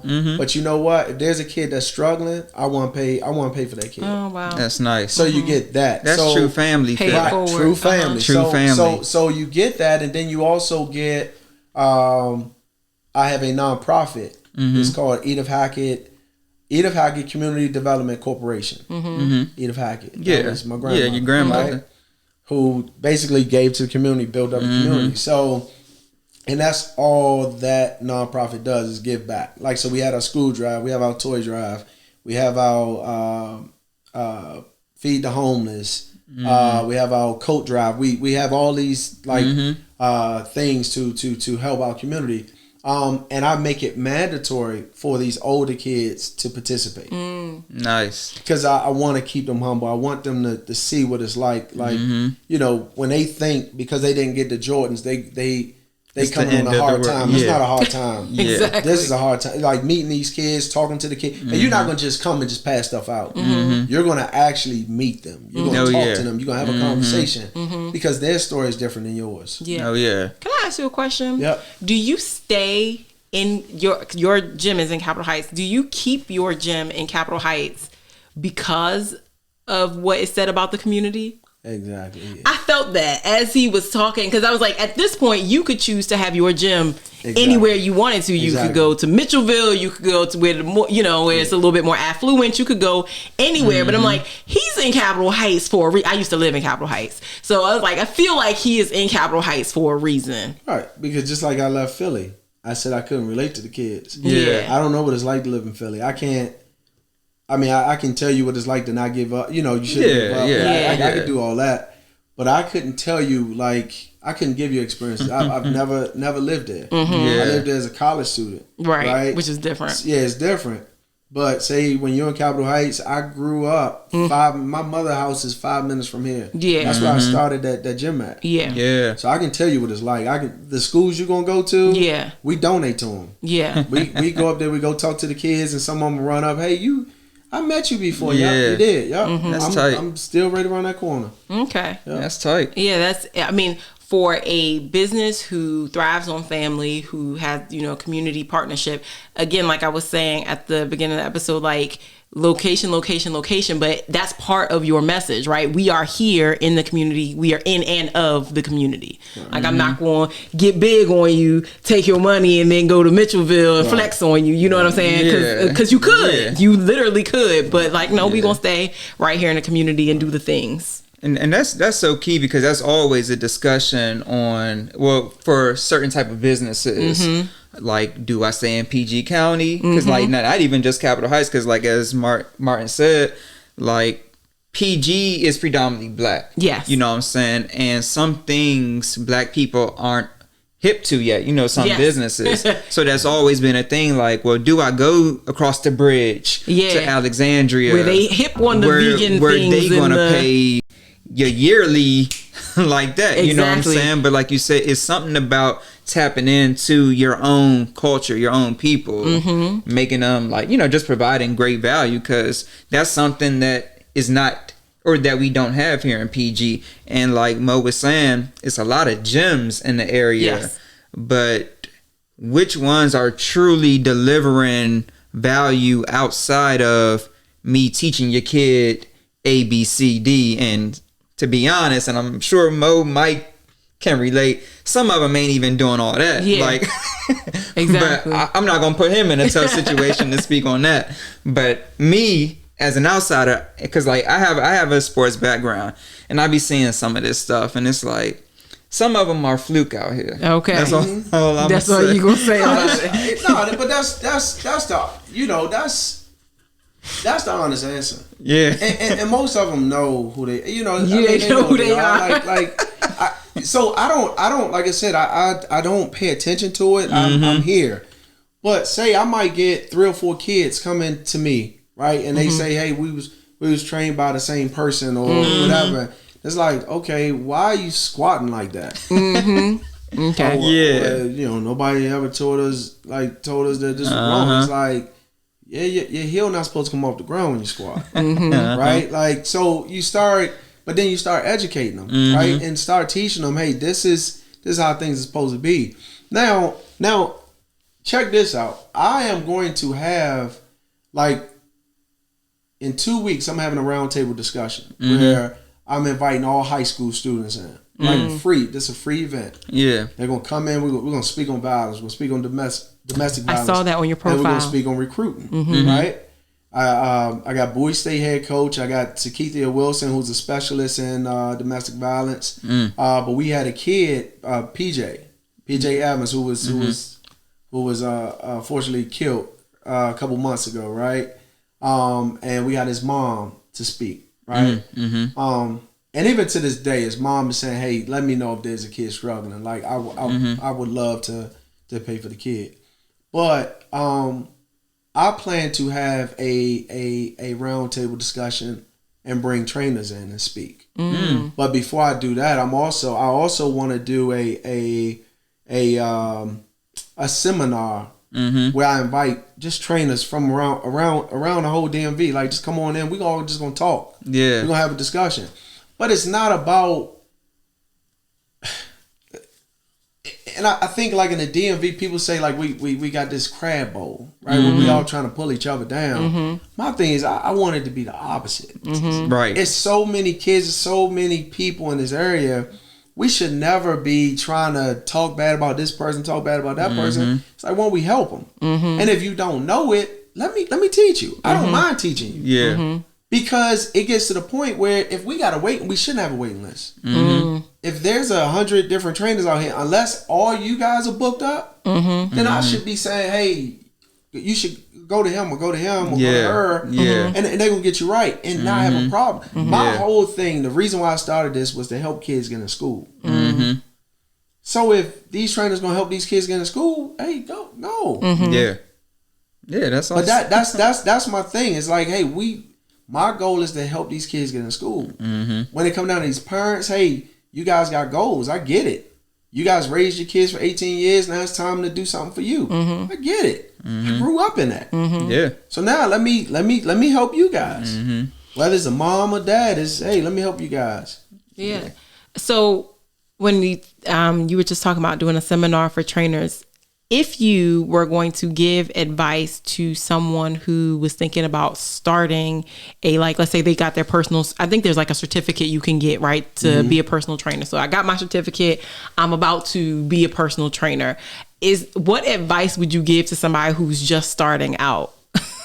Biggest thing is make sure you're doing it because this is something you love, something that you want to do. Never. I tell people all day, don't ever do this because you want to do it for the money. In the beginning, I never even got paid. Okay. Right? I never got paid. And then when my brother joined me and I had a guy, Marcus Bell, come join me, we still didn't get paid for like 3-4 years. Okay. And then I started saying, man, you know what? It's time for us to start getting paid because I started realizing one, it's like I'm using your time, and I'm using your time, and I appreciate you guys believing in my vision, but your time is still being used, right? And I think about it even to this day, like when it come down to pricing, like we don't know how long we're gonna be on this earth, right? But you're taking that time to be with me and with these kids. Why not? You need to get paid for that. Like you need to be rewarded for that. And if you don't ever spend the money, at least you can give it to family members because you made the sacrifice, right? So I don't know, man. It's been tough, like starting out. But I would tell someone like, hey, you make sure you're doing it for the right reason. Make sure you're doing it because it's something you love. Okay. Another thing I would say is have a plan. I run into a lot of interns, a lot of different trainers. There's no plan. Okay. It's kind of like, hey, we're just gonna wing this. We're gonna wing this business piece. That's never good. Yeah. Because the people that you're gonna talk to, they got a plan. Yeah. They know like, hey, I'm willing to give him 10,000. Okay. Right? But you going in, you winging it, you don't have a plan. Oh yeah, we looking for 1,500. And you thinking like, oh, let me just throw that number out there. Hopefully they bite. And they sitting there 1,500. Okay, we're gonna think about it. Blah blah. Now, for instance, if I say, hey, I'll train you, right, and you're gonna pay me $5 a session, and we're gonna go for an hour. Say you don't know nothing about me. What's the first thing you thinking? That's cheap. I'm gonna be like cheap. Too cheap. Too cheap. Too cheap to the point where you starting to think, I don't want to work out with them. Yeah, he probably don't know what he's doing, and it's not worth my time. Right. So now think about it as a business. I was willing to give you 10,000. You come up with 1,500. Why is he so low? Yeah. He too low. Yeah. Nah, I got a brand. He at 1,500. Yeah. Nah, I ain't gonna go with him. Yeah. And he could be the best candidate. Yeah. But because your presentation was 1,500, nah. We ain't even have to think about that. It's like 1,500. Nah. Yeah, not for this. On average, you looking at 8,000 to 9,000. Like he just threw out 1,500. Like we must be the only deal he got on the table. Exactly. Yeah. Okay. So like just kind of speaking into that when you talk about like, you have the price got to go up or the price has to be right because you got things you got to pay for. Your team got, families to take care of. Like, how was that process of like bringing or building your team? Because I know that can be a challenge in itself. And I know you mentioned that you have, your brother that came on in the beginning and then your other friend or the other guy that came on. Where you say y'all weren't getting paid in the beginning, but outside of those, when you started to grow to other, bring on other people, like what was that process like for you? Every trainer that I have, I've trained. Oh. Every trainer I've had has been a client. Well, look at that. If that's not a testament, okay. Yeah. Every trainer I've had has been a client. That's tight. And they believe enough in the vision to say, you know what, I'm gonna do this full time. Now, so earlier I talked about Rich Paul. Yeah. Talk about his team. His team was people he grew up with. Yeah. Right? My team is people that we've been in the gym together. We've been through adversity. Yeah. So our relationship is strong. Yeah. And it's gotten stronger over time because we done been through some things. Okay. Them the people I want to rock with. Oh yeah. I don't want to rock with the outsider who I don't know nothing about. And he comes in with these certifications. That's cool. Right? So the certifications just tell me you pass tests. Yeah. Right? Can you relate to like are you gonna take the time to understand who he is? What pushes him, what motivates him or whatever it may be. Right? Are you gonna take the time to get to know like the parents? And to some people they might say, yo, what does that got to do with business? That's how we've been running it for everything so long. To do with business. Yeah. Right. That's how we've been running it for so long. Yeah. So just imagine if we grew up together, we're siblings, right? So you're my brother, you're my sister, right? Now I go through the training, and I had me. So my trainer knew like when I broke up with my girlfriend, he could just tell to the point where I'm in college. I'm calling him saying, hey, this was going on, or they got us doing this in our lift, and I know it's not what we supposed to do because you already taught me this, and this. Yeah. All right, listen, I'm going to visit your college anyway. I'll meet the strength guy. And that's what I usually do. I'll meet with the strength staff, and usually meeting them, they just be like, man, everybody on our team don't have you. Yeah. When they go home, they don't have you. So when they come here, it's like we're That's a little tight. behind or something like that, right? So say that was my experience. Now it's y'all time to go through GPT and get trained. But y'all not having that experience. Y'all sitting there saying, he barely talks to me or she barely talks to me or they don't know nothing about me or whatever it may be. Your experience gonna be totally different. Yeah. You ain't gonna want to go there because I didn't already hyped it up. I didn't already told you how we are. Yeah. I'm telling you how, like, it's times where I might be in college where mom and dad, they sitting there trying to call me. They know I don't want to listen to them. So what mom and dad does, they call the trainer. I need you to tell him this, and this because he's gonna get it when you tell him. Yeah. All right, so we got that relationship. So y'all looking at it like, why we ain't got that relationship with the trainer? Got it. Now the next thing y'all gonna say is y'all don't want that trainer. Yeah. Y'all want Coach Mo. Yeah. That's why it's hard. Like it's things that I can't teach you. Yeah. Okay. The book is not gonna teach you. This is something you're gonna have to want to do. Okay. Yeah. And if it's not in your heart, if you looking at it like I just want to be in that gym and make some money, that ain't gonna. This ain't gonna work. At least not over here at GPT. Yeah, it ain't gonna work. I got it. I understand that. Yeah. So also you so like again, I know a little bit about your background journey. So I know you went from your house to your first space in Capitol Heights, and then you eventually upgraded that space to a very, very nice space right around the corner. So like, can you tell us a little bit about that process? And when you kind of already did, you told us like when you knew it was time for you to get out your mom's basement, and then when you got your first space, but then kind of give us some of that background on like when you knew it was time to get out of that space and you need to upgrade again, and some, just like that process. What did that look like for you? Okay, so like my mom's basement is y'all don't think I'm lying, but my mom's basement is probably the size of this room. Okay. Right? Right? But we made it work. Yeah. So it got to the point where I had like 13 kids working at one time. That's when I realized, man, it's time to go. Yeah. We are back to back in here. It's like it's time to go. Yeah. So we found the spot. It was a retail store. Okay. Retail store is small. It's Yeah. like 1,000 square feet. But it's bigger than the basement. Bigger than the It's basement. bigger than. So when I went to go look at it, the guy next door was like, he was like, okay, what you plan on selling? Yeah. I was like, I'm gonna sell memberships. Yeah. He was like, memberships? Memberships to where? I was like, to a gym. He was like, oh, okay.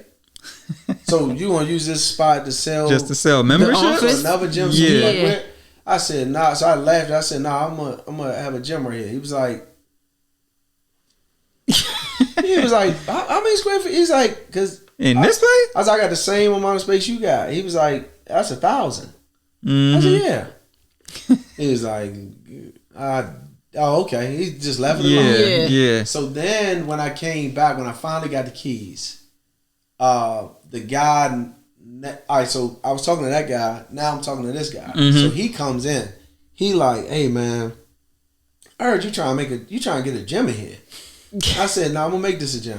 Yeah. He said, buddy, how? How you going to put a gym? He said, I was like, what do you mean? He said, I'm not even going to lie to you. We all have already discussed how you get in the gym in here. He said, so everybody is curious to know how you going to get a gym. Yeah. So I said, man, listen, I was in a house basement that was way smaller than this. I said, I had a gym in there. I said, I already planned out how I'm going to do it. Yeah. So I just told him, I said, hey, come back in like 4 or 5 weeks when everything come in. Mm-hmm. Now, I think the turf was being delivered. Well, not the turf, but the ground, the floor was being delivered. And he was looking, so, you know, you got equipment everywhere. Yeah. You got boxes everywhere. He was like, he walked in, but it wasn't 4 weeks yet. He was like,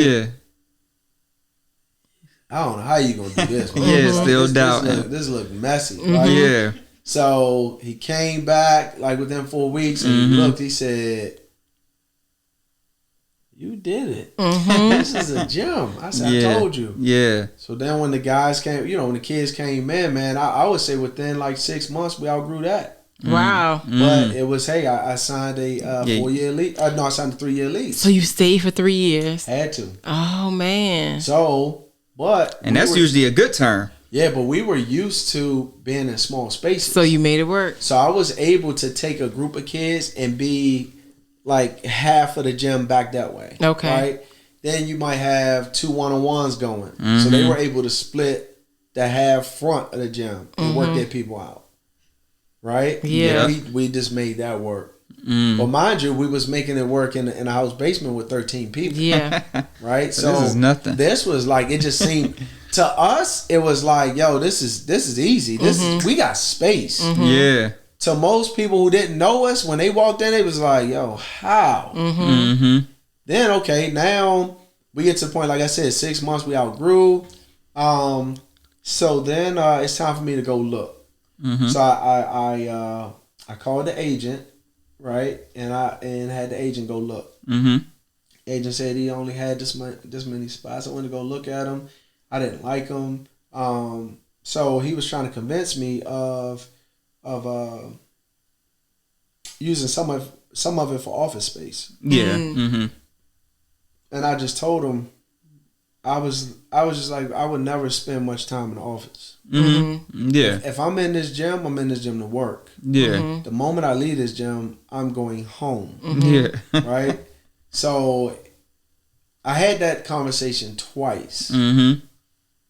After we have it twice, I don't give you 3 times. I give you twice. After we talk twice about it, I see you not get. You're like the car salesman. Yeah. I told you I got 6 kids, and you want to give me a 2-door Corvette. Like, you're not listening to what I'm saying. So it's cool. I'm gonna go ahead and roll. So, I drove around in the area of the gym. Yeah. That's why the other gym is so close to that gym. So as I drove around, I saw the signs and I just made the calls. Yeah.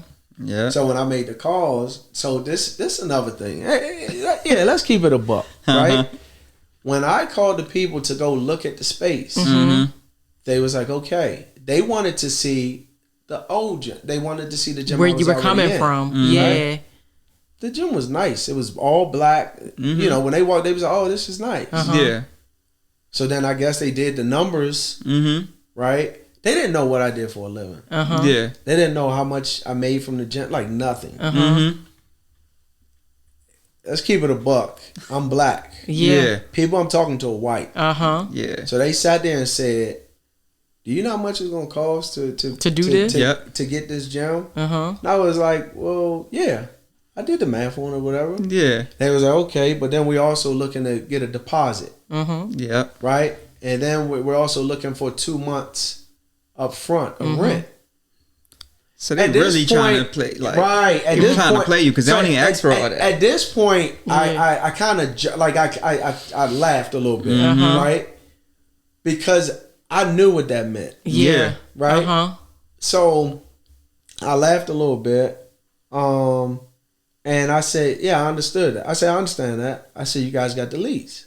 They said, oh, yeah. They was like, okay, so when are you trying to move in? I said, well, I'm trying to move in as soon as possible. They said, okay, but in order to move in as soon as possible, that check got to be ready. Check got to be ready. Yeah. I said, I understand that. I'm not slow. I got you. I said, just give me the lease. Yeah. All right. Remember, I'm saying this. So when I come in on that day, I come in my company vehicle. Let's keep it out. I'm a federal cop. So when I come in, they see it. They didn't know that.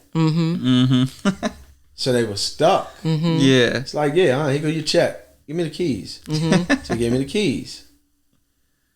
Boom. I'm good. Yeah. I'm on my way. I'm going back to work. All right. That's all I wanted. Yeah. I wanted the keys. Yep. But we don't need to have a conversation now. Because you guys had already in your mind kind of thought I couldn't afford it. That's cool. Okay. So now I had a leak from the ceiling. Right? Which is from the I forgot what you call that. Is it skylock? Whatever, where you can see outside. Oh, the skylight. Skylight. Yeah. So I had a leak from there, and I called them in, and they like, hey, just give us a couple days, and but so then, so okay, they said give us a couple days. So I called the property manager again, and I called the guy who I met who said had a check. Yeah. So I told the guy, I said, remember I told you in the last gym that we had that roof issue, that I didn't want a roof issue. And every day that my gym is closed, I lose money. Yeah. But you guys are looking for a check before the month. The first of every month. Yeah. I'm losing money. So in this lease, how we wrote the lease, you guys are not honoring the lease. Yeah. It shouldn't take a couple days. Remember, Yeah. you wanted me to write the check. I wrote the check. Now I need y'all to do y'all part. Right. Yeah. Right? So I said, you let me know if we got to go to court, whatever we got to do. But I did what I was supposed to do. Yeah. Now we're going to have somebody there, blah, blah, blah. And hey, we're going to take this off and take that off. And next month rent, hey, we're going to do this and do that. Cool. So then my heat wasn't working in the gym. Now we're in November, December, where it started getting cold. But hey, the heat is supposed to work. Now the gym didn't come with AC, but you're supposed to have either AC or heat. Gotcha. One of them got to work. Gotcha. Okay. That's the law. Like one of them got to work. The heat wasn't working. Yeah, and it don't come with AC, so that's So I said, well, my people are complaining. Yeah. Now my people never left the gym. Yeah. Right. But like some of them felt like, well, why is it so cold? And dealing with that, with uncomfortable. Like, then you got kids. So some kids felt like, hey, it's too cold, or parents felt it was too cold for their kids. So hey, we're just gonna keep them at home, and when y'all get the heat back going, let me know. I don't like that. Yeah, that's not what not we good talking for about. the brand. For the brand. So then at this point, I said we need to have a meeting. Now. The even in the contract was that I personally had to guarantee 2 years of rent. Oh wow! So if that rent wasn't paid within the 2 years, they could attack me personally. Yeah. Ooh, I put that on the line. Yeah. That's me betting on myself. I put that on the line. Yeah. But now that you guys messed up in the first couple months, yeah, twice, we're gonna change this whole contract. And now we got other things we about to add to this contract to keep you guys on the up and up. Yeah. And keep you from losing me. Yeah, right, just collecting my check. So we changed all of that. Right? And needless to say, to this point, now they are more like Mr. Gibson. Like now they know I'm not just the black dude. The average dude from Capitol Heights. It's like, no, if we gotta go to court, we can go to court. I know the court system. I know it very well. We could do it that way. Yeah. Or we could actually handle this right. Right? So I'm not gonna curse you out. I'm not about to swing. Like I said, it's all about how you when you got kids and they want to deal with it one way. No, that's not how you do it. But you're in a position where you also got to understand people are always watching. They want to see how you deal with things. Yeah. So. That's what's up. That's what's up. So, you got anything else about the gym? No, I think I'm good. I'm about to switch gears a little bit because, we keep talking about the brand, the GPT brand. Okay. So in case you didn't know Stream Chasers, so GPT stands for Gibson Performance Training. That's where the GPT comes from. You see, we're all about Stream Chasers. Again, he has the brand. You see the shirt or whatever. So let's get into, some of the different income streams now with GPT, because again, it started as the gym. But now you have the whole clothing line, the clothing brand, Right. which is amazing, which is some good stuff. So like, how did that come about? So when I first started GPT, remember I was saying with the whole Under Armour piece. So they were sending us gear. I didn't want to pass out just blank shirts. Okay. So I put the Gibson Performance Training on the very first shirt, right? But I think we actually ordered those shirts. Okay. We actually paid for those shirts. So I think I got like 12, and I put them on all our 12 kids. Okay. Right? But then the number started growing. And of course, it's why he have a shirt, but I don't have one. I'm trying to get one of those. So then that's when, talking to Under Armour is like, hey, we would love for you guys to help, blah, blah. So now they send us product. So they sent us a bunch of boxes of gear. But on the gear, it was just the Under Armour brand. But I'm like, okay, if in a way, we're helping them out. We're helping them advertise their clothes. So I just started putting our logo on the shirts. But I did ask them, were they cool with that? And they were like, yeah. Okay. Like, that's why, it's an empty shirt. Their whole thing was, since we were giving you free product, we wasn't going to put your logo on the shirt. Okay. You would have to pay to get that done, which was cool. So we started doing it that way. And it was where everybody loved to wear like GPT. It's like, I'm a part of this. You're a part of it. Yeah. So then we ended up moving to the retail store, right? And at this point, I didn't want to keep doing Under Armour because I felt like if you were a Nike kid playing for a Nike AAU team or something like that, you felt like you couldn't train with me. If you were an Adidas kid, you felt like you couldn't train with me. So it's like, all right, listen, I'm not signed to them, but they were giving me gear. Well, okay, instead of you guys thinking like that, this is what I'll do. I'll go and buy shirts and put Gibson whatever on it. And I started doing that. But by doing that, of course, you got to spend money to do that. Right. Now it's got to make sense for me to do it. So that's why I started selling it. And when I started selling it, people were buying it. And as they were buying it, it's like, well, cool. It's another way of making money. Yeah. Now, it wasn't something I thought about. I'm not going to lie. It's not what I thought about. But I just thought it would be cool to have so many people walking around with the shirt. Yeah. Right? Yeah. And it's like, okay, cool. Now it became another stream of income. Right? Okay, so then you have your Under Armour camps. You got your Nike camps, stuff like that, where they will reach out and say, hey, we would love for you to come work or speak or do whatever. Yeah. Cool, I could do it, but that's taking me away from the gym. Yeah. It's gotta make sense for me. Most of the time you say that, people automatically know, okay, what this is how much we could pay, or we were already gonna pay you. This was the amount we were looking at. Is that cool with you? And it's up to you to say yay or nay. Yeah. Right? 9 times out of 10 though, they're gonna pay you something that you wasn't even thinking. Okay. Like it's past what you thought. Big brands got big money. Right. Yeah. So cool. You do that. So that's one thing. Now my kids are now on college campuses. Where now it's like, hey, we was wondering if you could come to our school and train us, whatever, as a group. I can, but it's got to make sense. Yeah.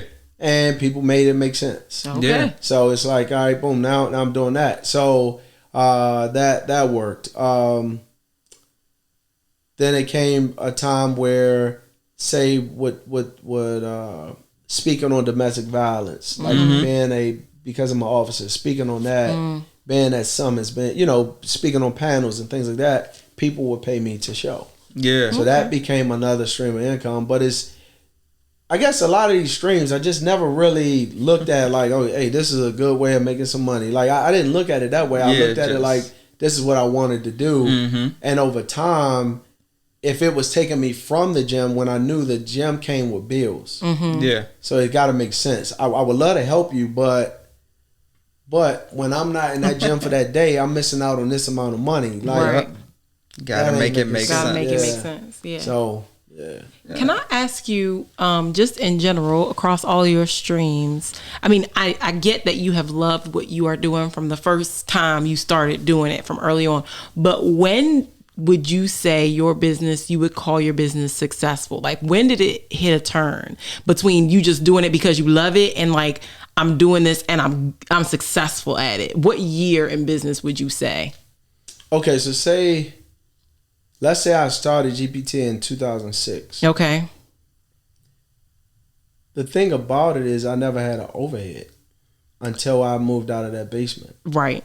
Right? So the only thing I really had to worry about was renovating that basement. Right. But it wasn't that big of a basement. Right. My boy has a company that does all renovations. He's done all my gym renovations. Okay. So I wasn't worried about renovating the basement. Yeah. Putting new furniture down there, I wasn't worried about that because I'm also working. Right. Yeah. So it's my mom. Yeah. If I got by her new furniture, I would have bought her new furniture anyway. Yeah. Yeah. So that wasn't something that I could say like, that It was cost overhead. me a lot. I can't say Yeah. that. Yeah. When I moved into the retail spot, all right, now it's time. Now, but when I looked at the rent, I'm like, I'm clearing this easily when I was in the basement. Okay. Now, when I said I was in there with 13 kids, that was just the kid side. Right. I'm still training adults. Okay. I still got other like individuals and things like that. So I would say, I would say I never really. I guess it was always good from the beginning. Okay. Yeah, I mean, that's an acceptable answer. It was good from the beginning. Yeah, it was good from the beginning. It was just I guess I didn't have the lavish equipment and all this other stuff in the beginning. Right? Okay. I would say that was the thing, but that was another thing too that I appreciated even to this day. Everybody who believed in me when I was in that basement, because when you think about it, say you're a trainer and you like, hey, you at Gold's Gym, but then you're a trainer, but you at your house. It looks different. It does. Yeah. Right? And it's like, okay, the fact that you said, forget that trainer. I believe in your vision. I believe in what you do. Even though you in a house, even though it's small as I don't know what, even though you don't have much equipment, I still believe you're going to get me where I need to go. That meant a lot to me. So I poured more, I poured into it. So Yeah. Okay. So you've been successful since day one. I would say that. I mean, now I think about it. When I think about it, Yeah, it's a good answer. I think successful since day one is a good answer. So to that means that, do you believe that anybody who was, not anybody, but if someone wanted to truly be successful in this, they could start with zero overhead? Like, do you think that your story was unique, or do you think you could replicate that? Like, another person could start with little to no equipment and really just pour into the business and eventually grow it the way that you did? I think people could definitely replicate it. Okay. Now, what are they willing to do it? Are they willing to? That's different. Because we're in a microwave era where people want to do something today and tomorrow they want it to make 10,000. Yeah, right. It doesn't work like that. That's why you got so many of these. Everybody's now a stock market type person. Everybody is some type of guru. Yeah, like so it's like you got all these quick rich things going on where it's like, hey, you could do this. Let's jump on it. Yeah. Like everybody think it's gonna be like that, but I don't think anything happens just like that. Agreed. Even though I say I think I was successful since day one, I would say I didn't have overhead since day one. Right. Now I had my struggles, but I didn't have no overhead. Okay. So it was more about, hey, planning this out, being, like I didn't have all the answers starting out. Yeah. But over time, what I did, even to this day, like if you didn't have anything in business, right? I mean, if you had nothing about running a gym, okay, right? But I'm sitting there and I listen to what you said about your job, like managing people. People are sick, like boom, like but you get paid a lot of money to manage people. People don't understand how much work that takes to manage people, to deal with people. Yes, because think about it. Like during this pandemic, parents were stuck with their kids. So they were saying, yo, these kids don't, like, I'm ready to roll. Like, and it's only one or two kids that they dealing with. Exactly. Yeah. So just imagine being in my position where Parents are dropping kids off constantly. Like, here, do something And when with you them. get done with one group, you got the next group coming in. Yeah. Then you dealing with the parents.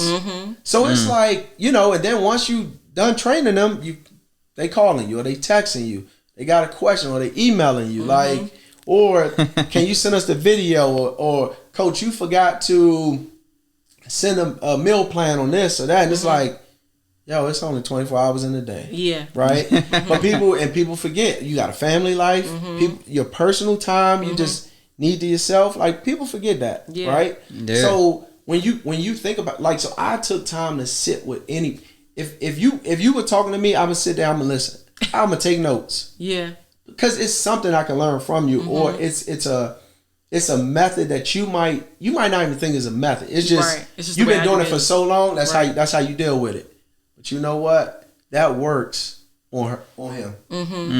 That might not work on nobody else, but it work with him. Kid, yeah. But if I didn't sit down and talk to you, I would have never learned that method. Okay. So I've always been like that, like just trying to learn from people, because I think with training, I think everybody could relate to training, because it's dealing with people. Yeah. Just like being a cop, you're dealing with people. Like, it's your biggest weapon is not the gun that's on your hip. It's your mouth. Yeah. You know what I mean? It's what you say out of your mouth. You could escalate the situation, or you could de-escalate it. Yeah. Just from talking. Just from talking to people. Yeah. So, my last question is there a point that GPT becomes so successful that you leave the full-time job? Is that on the horizon? Let me tell you something. Everybody at my job, any day I walk in, they like, yo, you still here? I can't even be like, how are you still here? Yeah. Right? So honestly, I was gonna leave the job probably 3 years ago. Okay. I was ready to go. Okay. I'm still kind of ready to go. Okay. And I know I got baby girl coming, so I want to wait till she's here. Okay. And then I plan on having a sit down with the wife, and and I think she already knows. I think everybody in the world knows. No, it's everybody but you. Everybody waiting for you to catch up. Yeah, Okay. everybody knows it's coming. Yeah. And that's what's up. You got anything? I'm good. So before we wrap up, what's next for GPT and or just Martin Gibson? Like, what's next for you? So so right now I'm actually in talks with a property of it's time to own. Nice. Not rent. Now, so but what I'm looking to do is buy a portion of buildings. Nice. Right? And maybe use one portion of the building and rent out the rest of the buildings. So that's the next thing. Here for it. That's the next thing to do. The round table I talked about with the nonprofit, I plan on having multiple round table discussions. Another one I want to do is teaching people about business. Right now, whether you feel like you're a business owner, whatever the case is, I just kind of want to teach people who's on that. I want to do it, but I'm afraid to fail. I want to do it, but I don't think I'm ready. Right? I want to do it, but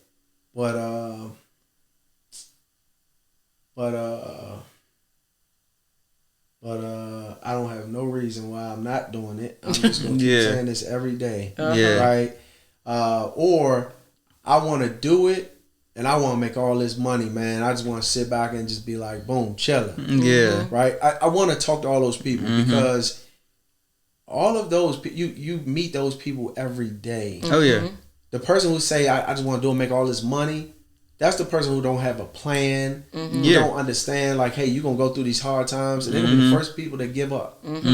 Because they're not going to make it in the first week. You're not going to make this crazy amount of money in the first week. Ain't happening. The person who just keeps saying they're going to do it, it's like you're constantly hearing yourself and you're constantly wasting time. Right? And then it's like maybe they don't know, like, what it is they want to do.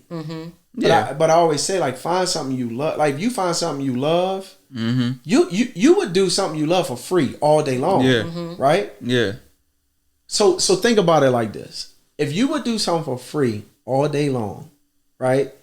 You know how much passion you would have behind it. Most people would see the passion that you have behind it. When you talk on it, when you're doing it. Like, you wouldn't be, oh my gosh, I can't. Yeah, I'm tired. I'm ready to be done. Bathroom again. Like, that's not your, like, if you love something, you would do it for free. Right. But now it comes with a reward. So you'll do it all day. So people say, like, it's times where I used to be in the gym. They be like, man, how long was you in the gym? I'm like, from this time. They like, you just about to leave? I'm like, yeah. They like, why would you do it for you worked for 16 hours, or you did it for 14 or 12 hours. It didn't even feel like 12. Right. It didn't feel like 16. Did I love it? Because I loved it. It was like a new person came in. I got energy, like, boom. And it's times where I might get off the plane. So last year, I was flying, like Saquon. So I was flying to LA. So I was flying to LA. I would land that night. We were training that morning, train midday, and I'm on the next plane out. By the time I land that next morning, so I land at night. Yeah. Right? That next morning, I'm in the gym early, training. Yeah. Back But at it. kids are sitting there watching the story, and they like, yo, you really in the gym. Yeah. And you got this energy. If I had seen you on the stories the night before, I'd be like, oh, he gonna cancel my session for tomorrow. Yeah, I'm like, oh, he out in LA. He not even gonna be here. I could show y'all a DM, right? I can show y'all a DM from a big time college kid right now, basketball kid. And he said, are we still working out tomorrow? I'm on the plane. So on this plane, I could text. Right?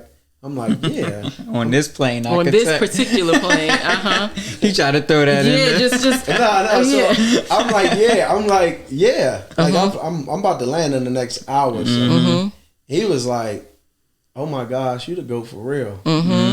Like, he was just like, so then that next morning when I seen him, he was like, man, like, it's no way I can ever say I'm tired. I'm like, you can't. right. I tell people that all the time, don't ever tell me you tired. Don't ever tell me you ain't got the time to do it. I'm the wrong person to say that to.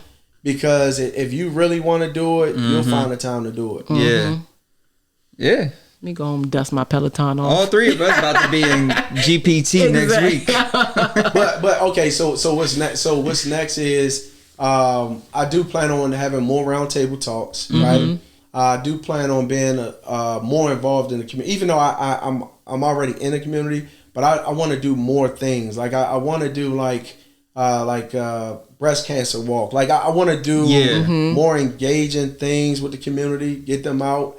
But I also want to educate them, you know, on what's going on. Like I feel like it's a lot of loopholes we're not being taught. But we're not sharing the information either, which I just don't like. I just don't like the fact that a lot of times we have these loopholes. We have this information that we hold on to, and we sitting there like it's no way they can't affect like what you get, like you know. So from that, like I said about the building, we probably have a couple more pros. Going into this year, like for the draft, I plan on doing a combine training basketball and football, but start doing it here. Nice. Instead of me flying to another state or whatever, I do it here, where it's a one-stop shop. Okay. Nice. You ain't got to go to LA or Florida to the nice. IMG academies and all that. Okay. You better go to GPT. That's what's up. So, where can the people find you, especially those that's trying to get on this wait list? So like, the waiting list is kind of down now. Like, it's real down. Like, I mean, I don't even think we got a waiting list at this point because it worked out. Okay. But then, like, with kids going back to school, it kind of freed up a little bit more time. And then we also in the process, like, we have our interns, you know, and we got them working. But you can find us on Instagram. That's at Gibson PT. I'm sorry, at Gibson _PT. Mm-hmm. Twitter is at Gibson Training. Facebook is Gibson Performance Training. And then we have a website, which is www.gibsonpt.com.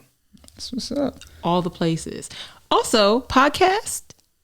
Yeah, so I did a podcast. I started it last year, right? And my theme for it was everyone who impacts the sports or movie or music world. Okay. But the people that are behind the scenes. Oh. And the importance that they play. Okay. I like that. So we always see like the you see your see LeBron, your Wale's, you see your athletes, you see those people, but we don't know the important. Like, how does what about the stylist? Importance of the stylist, importance of the manager, the importance of the producer. Like what, like even though you might see that title, it's like what really role are they really playing? And when they go into their everyday duties and what they have to do, it's pretty interesting. Yeah. Okay. I like that. Yeah. Behind the scenes and such. I like that's a cool concept. And what is the name of the podcast? It's called Mic'd Up with Mo. I like that. Mic'd Up with Mo. Okay. Yeah. So probably this season we might do because I've been showing videos of me being mic'd up in some sessions. Okay, I saw those. It's been pretty fun. Yes, it has been. I did. I listened to one actually earlier today where you were talking to, I think it was a pro athlete. I think he's a basketball player, and he was like, "Yeah, we both tall," and I was like, "Now, I don't. He is tall. I'm not going to speak on your height, but I was like, he said we both. Yes, so they were pretty entertaining. I agree. The thing about those basketball players, man, it's like they walk up on you because they act like they can't hear you, but they know what they're doing because you're standing like this and you're talking to them, and they just looking down and they talking to you. So I always say that. Like I always say, like we all the same height. Yeah. But that guy there, that was another story too. That was a guy who people didn't think was going to get drafted. Oh, he did, and he worked hard. And he got drafted with the Pistons, and now he's playing. He's playing well. So there's that. Oh, Stream Chasers, we did it. Yeah, that was good. This is a good episode. That was good. So you can find us on the Apple iTunes or the Apple Podcast. You can find us on the Spotify and all the other places where the podcasts live. All of them. You can find us on YouTube where Kalan makes me show my face. You can also find us at www.streamchasers.work because Stream Chasers do the work. All right. And with that, just got paid. You just got paid.